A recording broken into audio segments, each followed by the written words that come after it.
6 নম্বর question বলছে প্রথম শ্রেণীর একটি ভাষা শিক্ষার পাঠ্য বই।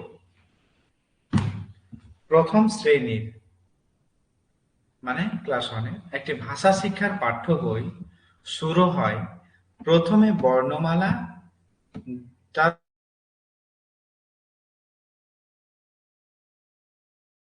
তারপরে গল্প কবিতার মাধ্যমে।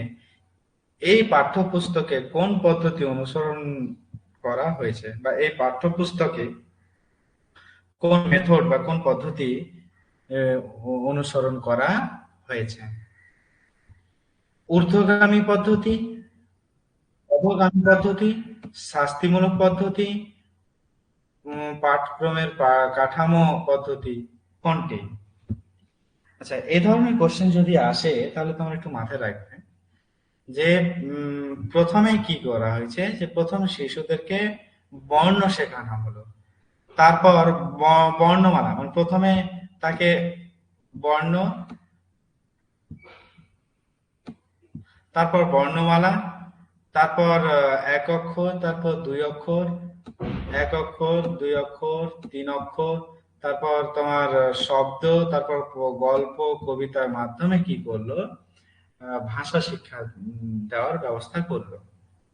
তার মানে কি হলো, এখানে দেখা গেল সে নিচ থেকে ওপরের দিকে মানে ধীরে ধীরে কম থেকে বেশির দিকে যাচ্ছে। তার মানে কি নিচ থেকে ওপরের দিকে যাচ্ছে, মানে ঊর্ধ্বগামী ঘটনা ঘটছে। এখানে কি ঘটছে, ঊর্ধ্বগামী মানে ওপরের দিকে যাচ্ছে। একে বলা হয় বটম আপ পদ্ধতি। সো উত্তর হবে 1 নম্বর।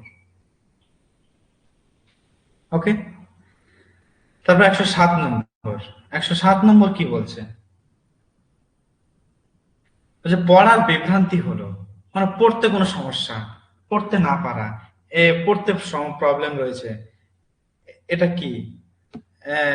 ডিসলেক্সিয়া, ডিসগ্রাফিয়া, ডিসক্যালকুলিয়া, ডিসফোরিয়া, কোনটা হবে? ডিসলেক্সিয়া। কেন? পড়ার সমস্যাকে ডিসলেক্সিয়া বলে আর লেখার সমস্যাকে ডিসগ্রাফিয়া।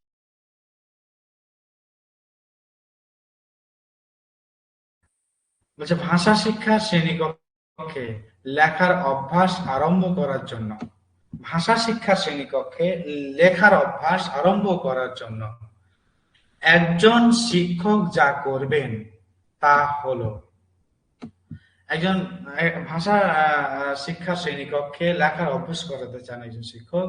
এই ক্ষেত্রে সেই শিক্ষক কি করবেন, ছাত্রদের স্বল্প সময়ের মধ্যে বিষয় সম্পর্কে অনেক সম্ভাব্য বিকল্প চিন্তা করতে এবং বিভিন্ন ধারণা তৈরি করতে বলবেন, না ব্ল্যাকবোর্ডে লেখা বিষয় থেকে একটি অনুচ্ছেদ নকল করতে বলবেন, না বিদ্যালয়ে আসার আগে ছাত্রদের বিভিন্ন অনুচ্ছেদ পড়ে আসতে বলবেন, না ছাত্রদের ভালো হাতের লেখায় লিখতে বলবেন, কোনটা? মাথায় রাখবে যে লেখার অভ্যাস আরম্ভ করার জন্য ছাত্রদের স্বল্প সময়ের মধ্যে বিষয় সম্পর্কে অনেক সম্ভাব্য বিকল্প চিন্তা করতে এবং বিভিন্ন ধারণা তৈরি করতে। ধরো না তুমি তোমার স্টুডেন্টদের লেখার অভ্যাস তৈরি করতে চাইছো, যাতে তারা যে কোনো বিষয় সম্বন্ধে তারা কিছু লিখতে পারে। এই লিখতে পারার দক্ষতাটা অর্জন করানোর জন্য,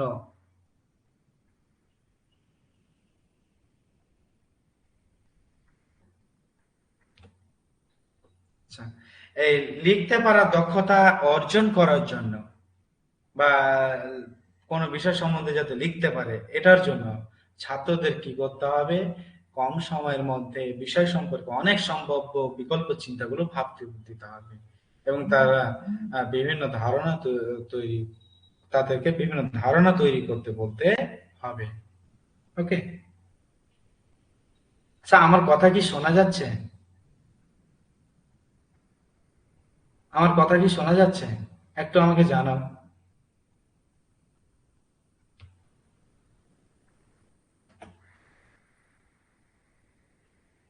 হ্যালো, আমার কথা কি শোনা যাচ্ছে?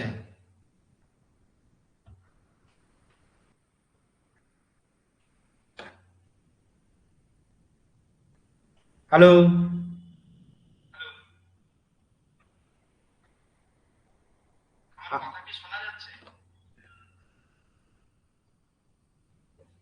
আচ্ছা, তাহলে কোন বিষয় সম্বন্ধে ভাবতে পারা বা তার বিকল্প চিন্তন, এগুলো সবগুলোই কিন্তু একটা ভাষা শিক্ষা শ্রেণীকক্ষের একজন শিক্ষকের একটা প্রাথমিক কাজ হবে। ওকে, তারপর 109 নম্বর কি বলছে? একজন শিশু যেভাবে মাতৃভাষা শেখে, একজন শিশু যেভাবে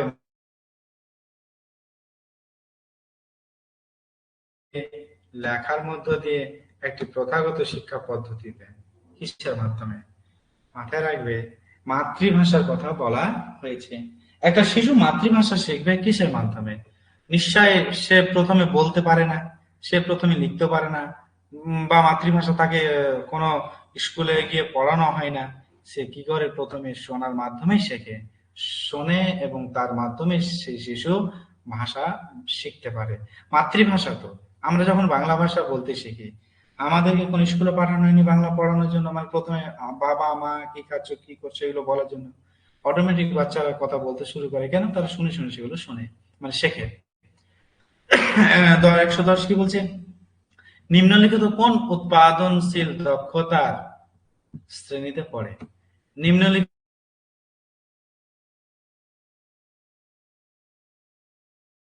বলতে যা তৈরি করে, উৎপাদন করতে পারে, সে উৎপাদন দক্ষতার শ্রেণীতে কোনটা পড়ছে?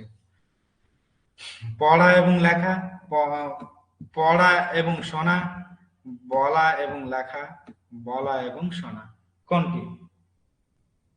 বলা এবং লেখা। কেন? বলা মানে কি? কোনো কিছু উৎপাদন করছে। লেখা মানে কি? সেটা উৎপাদন করছে। নিশ্চয়ই এই দুটোই কিন্তু উৎপাদন শীল দক্ষতার শ্রেণীতে পড়ে। ওকে, কিছু বলছে মানে নিজে থেকে বলছে মানে কি? সে উৎপাদন করছে। লিখছে মানে নিজে লিখছে, না কিছু উৎপাদন করছে। তাই উত্তর হবে 3। তারপর 111 কি বলছে? তৃতীয় শ্রেণীকক্ষের শিক্ষিকা করুণা ছাত্রদের একটি কবিতা পড়ানোর পর তাদের কিছু কাজ দিতে মনস্থির করেন। তৃতীয় শ্রেণীকক্ষের শিক্ষিকা করুণা ছাত্রদের একটি কবিতা পড়ানোর পর, মানে ছাত্রদের একটা কবিতা পড়ালেন, সে কবিতা পড়ানোর পর তাদের কিছু কাজ দিতে মনস্থির করলেন। তিনি মনে করলেন যে তাদের কিছু কাজ দেওয়া যাক, যে কবিতাটা পড়ানো তারপরে নিম্নলিখিতের মধ্যে কোন কাজ তিনি নির্বাচন করবেন করতে পারে, যাতে সেই কাজে ছাত্ররা সক্রিয়ভাবে অংশগ্রহণ করে। কবিতার শেষে যে প্রশ্নগুলি দেওয়া আছে, ছাত্র সেগুলো উত্তর লিখতে বলবেন, না ছাত্রদের গোষ্ঠীবদ্ধভাবে কবিতার ব্যাখ্যা করতে বলবেন, না যেমনটি কবিতাটি লেখা আছে ঠিক সেভাবে ছাত্রদের তা মুখস্থ করতে বলবেন, না কবিতায় থাকা নতুন শব্দগুলি অবলম্বনে ছাত্রদের বাক্য রচনা করতে বলবেন? কি বলবেন? মাথায় রাখবে, তিনি কবিতা পড়ালেন, তারপরে কিছু কাজ দিতে চাইছেন।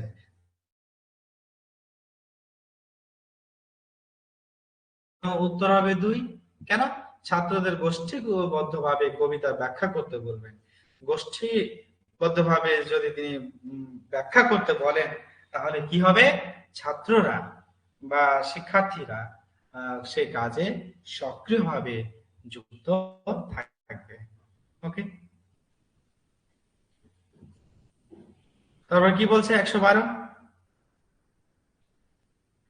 ভাষার আঙ্গিকরণ, ভাষার আঙ্গিকরণ অনুযায়ী নিম্নলিখিত কোনটি সঠিক? মানে ল্যাঙ্গুয়েজ অ্যাকুইজিশন। ল্যাঙ্গুয়েজ অ্যাকুইজিশন বলতে ভাষা অর্জন।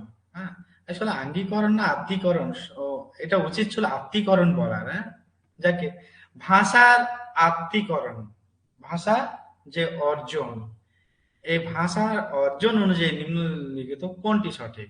ভাষা শিক্ষায় ছাত্রদের সহজাত দক্ষতা নেই। ভাষা শিক্ষার ক্ষেত্রে ছাত্রদের কোনো সহজাত শিক্ষা নেই। সহজাত শিক্ষা বলতে মানে ইনবর্ন, জন্মগত। ইনবর্ন মানে জন্মগত। তো বলছে ভাষা শিক্ষায় ছাত্রদের সহজাত দক্ষতা নেই, জন্মগত দক্ষতা নেই। ভুল কথা। কারণ ভাষা অর্জনের ক্ষেত্রে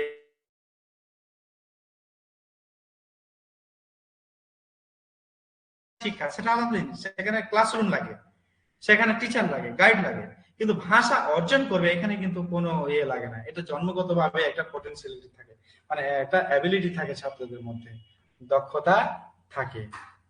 ওকে, তাহলে ছাত্ররা ভাষা অর্জনটা কিন্তু এটা তাদের একটা ইনবর্ন কোয়ালিটি, জন্মগত বা সহজাত কোয়ালিটি। ওকে, তাহলে এটা ভুল কথা। আমাকে বলছে কোনটা সঠিক ভাষা অর্জনের ক্ষেত্রে, বলছে শিশুরা তখনই ভাষা শেখে যখন তারা বিদ্যালয়ে যায়, এটা ভুল কথা। শিশুরা জন্মের পরে পরিবার থেকেই ভাষা শিখতে শুরু করে। তারপর তিনি কি বলছে, প্রতিটি শিশুরই ভাষা শিক্ষায় এক সহজাত সক্ষমতা থাকে, প্রত্যেকটা শিশুরই ভাষা শিক্ষায় একটা সহজাত সক্ষমতা থাকে, মানে জন্মগত একটা ক্ষমতা থাকে। This is right answer. কেন? ভাষা শিক্ষা, ভাষা অর্জন করা একটা কিন্তু সহজাত সক্ষমতা।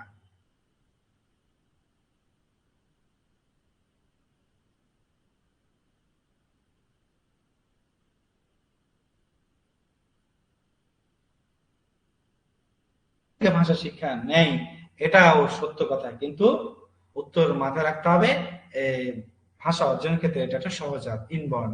ওকে, আচ্ছা তোমরা আমাকে আরেকবার কনফার্ম করো তো যে শোনা কি যাচ্ছে ঠিকঠাক, তাড়াতাড়ি মেসেজ করো।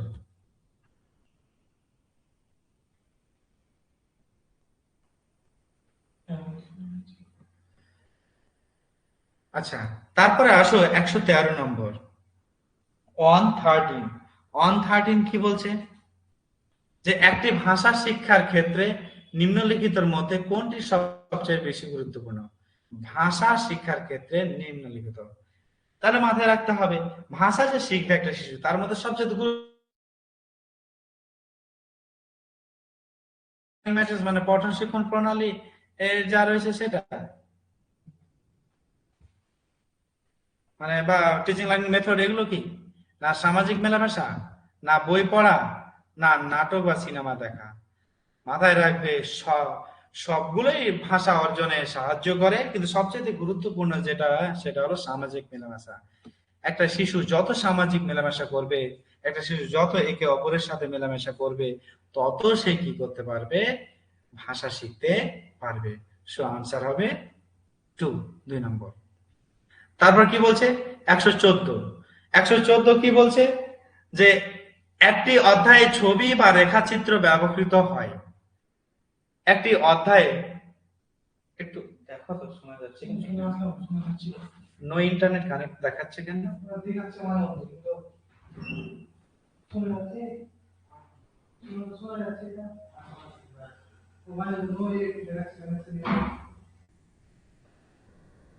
আচ্ছা, তো বলছে একটি অধ্যায়ে ছবি বা রেখাচিত্র ব্যবহৃত হয়, মানে একটি অধ্যায়ে ছবি বা রেখাচিত্র ব্যবহৃত হয় কারণ পাঠ্য বই বা অধ্যায়ে রেখাচিত্র দেওয়া একটি প্রচলিত ধারা, না একটি পাঠ্য বইকে আকর্ষণীয় করে তোলা, না এগুলিকে নির্বস্তু ধারণাকে বুঝতে সাহায্য করে। মানে একটি অধ্যায় লেখা খুব কঠিন, কিন্তু তার রেখাচিত্র তৈরি সহজ। মাথায় রাখবে একটা অধ্যায়ে ছবি বা রেখাচিত্র ব্যবহার হচ্ছে। ছবি কেন ব্যবহার করা হয়? নিশ্চয় নির্বস্তু ধারণাকে বুঝতে সাহায্য করা।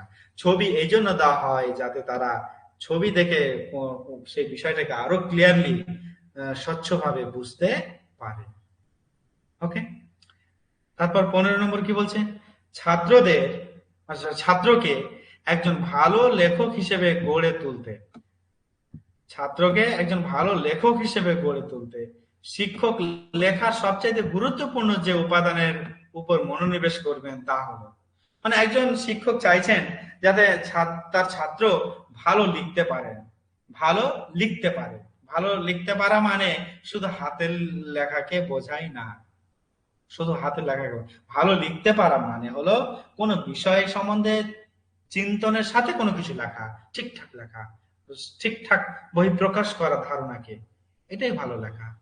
তাহলে ভালো লেখা লেখক হিসেবে গড়ে তুলতে চান ছাত্রকে, তাহলে তিনি কোন উপাদানটার উপর বেশি গুরুত্ব দেবেন, মনোনিবেশ করবেন কোন উপাদানের উপর? হাতের লেখার উপর? নিশ্চয় না। ব্যাকরণ? না। ব্যাখ্যা। অবশ্যই তিনি ব্যাখ্যার উপর জোর দেবেন। একটা টিচার যত ছাত্রের উপর ব্যাখ্যার উপর জোর দেবেন, যত তাদের ব্যাখ্যামূলক চিন্তন বৃদ্ধি করা হবে, তত ছাত্র কি হবে, তাদের ডাইভার্জেন্ট বা তাদের যে থট বা তাদের যে চিন্তন মানে ভাবনা, সেগুলো বহুমুখী হয়ে যাবে। ফলে তারা যে কোনো বিষয় সম্বন্ধে খুব গুছিয়ে ভালোভাবে লিখতে পারবে, ধারণার বহিঃপ্রকাশ ঘটাতে পারবে। শব্দ ব্যবহারের মাত্রা না, এখানে উত্তর হবে 3।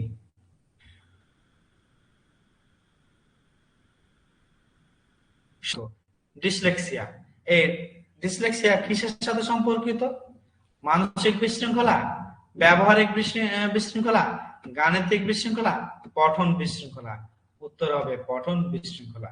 ডিসলেক্সিয়া মানে পড়তে সমস্যা। আমি তোমাদের এর আগে লেকচার দিয়েছিলাম, তোমাদের বইও আছে, দয়া করে তোমরা বইয়ের সবগুলো পড়ে নিবা। হ্যাঁ, বিভিন্ন পঠন সমস্যাগুলো। ওকে, পড়তে সমস্যা মানে ডিসলেক্সিয়া। তারপর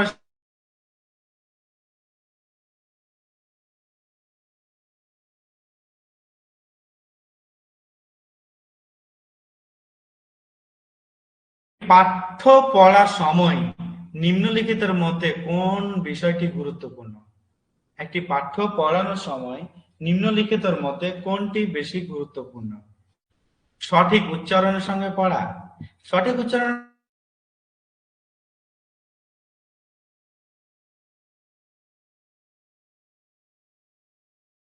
করা, এটা সবচাইতে বেশি গুরুত্বপূর্ণ।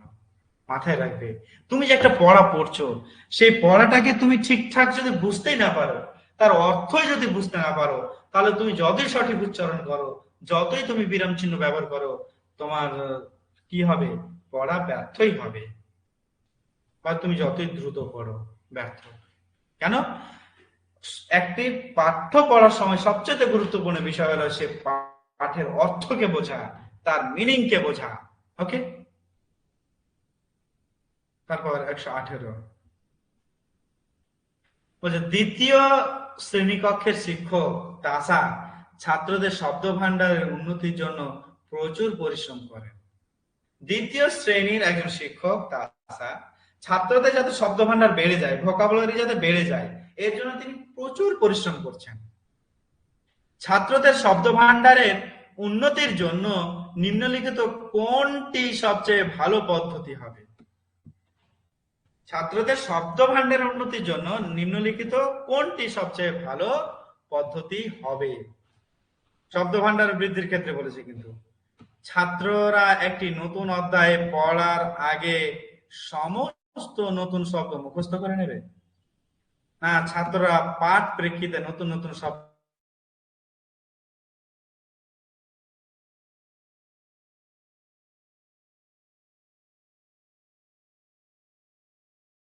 অধ্যায়ের প্রতিটি নতুন এবং কঠিন শব্দের নিচে দাগ দেবে এবং তারপর তাদের অর্থ মুখস্থ করবে? মাথায় রাখবে, ও শব্দ ভান্ডার বৃদ্ধির জন্য সবচেয়ে বেশি ইম্পর্টেন্ট হলো কি, ছাত্ররা পাঠ প্রেক্ষিতে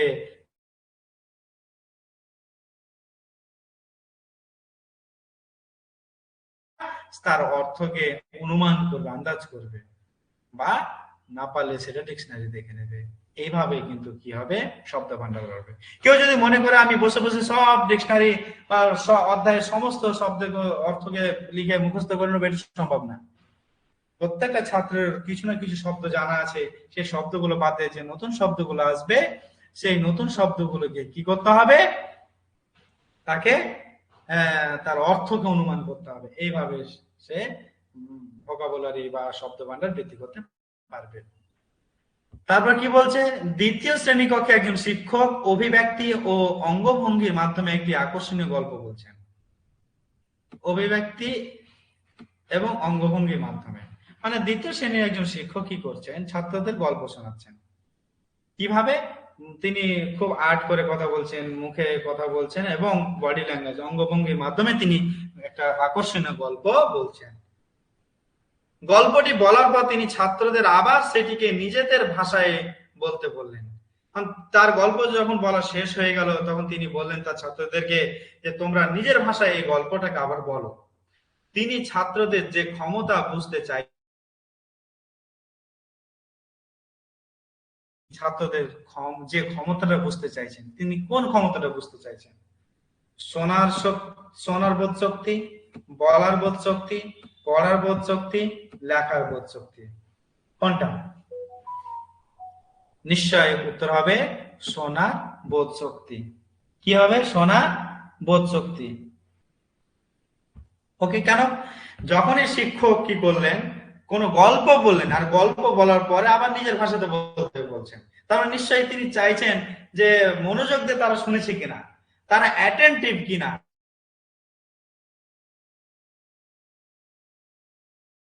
যদি শুনে শুনে বুঝতে পারে বিষয়কে, তাহলে তো সে সঠিকভাবে বলতে পারবে, নাকি? সঠিকভাবে সে নিজের ভাষায় বলতে পারবে না, বলতে পারবে না। তাই এখানে শোনার বোধ শক্তি তিনি ইয়ে করছেন আর কি, বুঝতে চাইছেন। তারপর 120 কি বলছে? শ্রেণীকক্ষে উন্নত পরিবেশের ছাপ বলতে বোঝায়। শ্রেণীকক্ষে উন্নত পরিবেশের ছাপ বলতে বোঝায়। উন্নত পরিবেশ বলতে ডেভেলপড এনভায়রনমেন্টকে বোঝাচ্ছে আর কি। শ্রেণীকক্ষের দেওয়ালগুলি রঙিন হবে, না দেওয়ালে এমন লিখিত বিষয় সাঁটা থাকবে যেগুলি মূল ধারণার সঙ্গে সংযুক্ত, না বড় আয়তনের অক্ষর সাঁটা হবে যাতে উচ্চস্বরে পড়া যায়, না দেওয়ালে ছবি সহ রঙিন কবিতা আঁকা হবে? মাথায় রাখবে, উত্তর হবে 2। কেন? দেওয়ালে এমন লিখিত বিষয় সাঁটা থাকবে যেগুলি মূল ধারণার সঙ্গে সংযুক্ত। শ্রেণীকক্ষে যদি এই ধরনের জিনিসগুলো লেখা থাকে বা সাঁটানো থাকে, যেগুলো শ্রেণীকক্ষে পড়ানো হবে, তার সাথে সম্পর্কিত যদি হয়, তাহলে ছাত্র ঢুকলেই মনস্থির করতে পারবে যে এই বিষয় সম্বন্ধে তাকে আজকে পড়ানো হবে।